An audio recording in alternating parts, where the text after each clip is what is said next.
Hello guys, ayan guys, panoorin ninyo yung aking ginagawa. Ayan, pasensya na muna kay Bibi at siya muna yung aking model dyan dahil ako ay nag-iigib.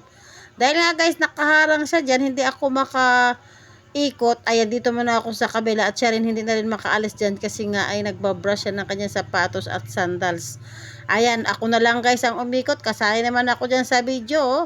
Siya muna yung model ko dyan dahil siya ay naandyan dyan sa harapan ng aking pagkuha ng camera. Alam mo naman guys, wala tayong tagakuha ng camera. Kaya ayan, talagang ang isang content creator ay kailangan lang talaga pong gumawa ng sariling gawa. O, diba? Hala, panoorin nyo na lang hanggang dulo yung aking ginawang video kasi nga ay medyo mahaba ito. Igib-igib lang muna habang nagkikwentuhan kami nito aking kapitbahay na ito na si Bibi. At napakasipag naman, nandyan pa naglaba. Ang dami niyang nilalaban guys ng mga sapatos at saka mga sandals niya na para ready na lang daw niyang suotin. Ayan, mukhang nag-iba pa yata. At ito naman guys yung aking ginagawa. O, ito yung kasalukuyan na nagkamali ako mag-edit dahil papunta pa lang ako niya ng bomba. So daladala ko yung aking balde. O, shortcut ako magdaan guys. Dito muna ako magdaan kasi nga naman ay suhutan ito dito ng daanan papunta doon sa kapatid ko. Igip-igip muna tayo. Mas nauna pa kanina yung pagbubumba kasi pagsuot. Ito naman bayaw ko, pansinin mo guys, papakaway-kaway pa. Kasi nakukuhaan ko raw siya ng video. O, diba, may extra talaga. Tagagulo. Sabi niya, may dala-dala naman daw kung pag video, hindi niya alam ay nakukunan ko siya ng video. Talagang start na.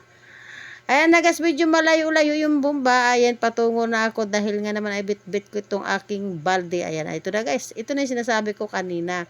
Mas nauna yung aking pag-model sa kanya kanina. Ayan, papunta pala ako. Tumayo siya guys kasi nga, may kinuha pa pala siya. Akala ko tapos na yung pala. Babalik siya guys. At opo kasi may kinuha lang siya. Ayan, hala, bomba na ang inyong nanay. Dahil nga ay nag-aapura rin ako niyan. Kaya lang bakit pag nagbo-voice over ako ay medyo mahina yung signal. Tignan nyo guys ang ginawa ko. Ayan, may patuwad-tuwad pa ako dyan ginawa. Kasi nga sabi ko, nahirapan ako at yung aking tsinelas ay medyo maputik. Ayan, kuskusan ko muna. Mahirap yung dinadaanan ko guys kasi medyo may putik-putik. O, diba? Kaya tinanggalan ko muna ng putik-putik kasi yung tsinelas ko na yan. Ayan guys, at ngayon, tapos na ako doon. Ito na naman ako guys, naalala ko. Nandito ako sa may puno ng saging na ito guys kasi nga sabi ko wala rin may maglinis dito. May tinanim ako dyan na gulay guys, tignan nyo yung alagbati na yun. Hindi na lumaki kasi napabayaan ko na siya dahil nga ay hindi na siya nadidiligan. Maganda lang guys kung umulan. Kaso wala nag-ulan ngayon, tinanggalan ko, ayan no. Sabi ko mukhang hindi lumalaki. Ang hirap talaga guys magtanim dito pag nandito ka sa area na ito. Medyo nahihirapan silang lumaki yung aking gulay. Tanggalan ko na ng mga dahon-dahon, oh, 'di ba? Para naging malinis pa yung puno ng saging na 'yan. Sinadya ko diyan itanim, guys, kasi sabi ko nga para gumapang diyan. Dahil alam mo naman, guys, pati dahon ay pwede nating gulayin. Dahil alogbati nga lang naman 'yan, oh. Makakuha ka niya ng isang mangkok na dahon o yung kanyang tawag sa amin ay udlot o ano ba ang tawag niyan. Ayan, pwede na pong ihalo sa gulay na sinabawan o may lang dalawang ista ka lang pwede nang lapagan. Ayan, ang ginawa ng inyong nanay guys, nagtabas-tabas muna, oh. Dito banda side sa kabila, ayan, yung tinatapakan ko dyan, wala po masyadong damo. Dito lang yan. At ito naman guys, ang kasunod. Oh, walis na naman, dahil napakaraming kalat guys, dahil nga mahangin, yung mga dahon-dahon, nakakarating dyan guys, kaya ayan ang ginawa ko. Linis-linis muna ang inyong lingkod. Yan guys, panoorin na lang ninyo dahil talagang gawa ko talaga yan araw-araw guys yung aking pagwawalis na dyan. Kasi nga minsan guys, maski malinis na yan dahil may puno, nag-aabot po dyan yung mga dahon kaya napakahirap pong walisin. Buti na lang kumalma na, ayan, medyo magbabawas ako ng aking walisin dyan. Ayan, akwat naman at punta naman dito sa aking camera. Tignan nyo guys, o balik ulit dito guys sa isang kabilang puno. Dito po sa kabilang side ay medyo malinis-linis. Kumuha ako ng dahon dyan guys kasi sabi ko, nalaman ko, pwede pala ipakain sa rabbit yung dahon niya. Kaya naisipan ko naman na pakainin yung rabbit ko ng dahon. Hindi lang puro lagi, iba-ibahin mo naman para may may pang iba-iba siyang ipakain.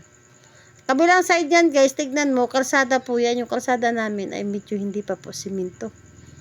Yan, pansinin nyo na lang po, yung camera ko nakatambay lang po talaga sa akin. Wala pong nag-iikot-ikot yan.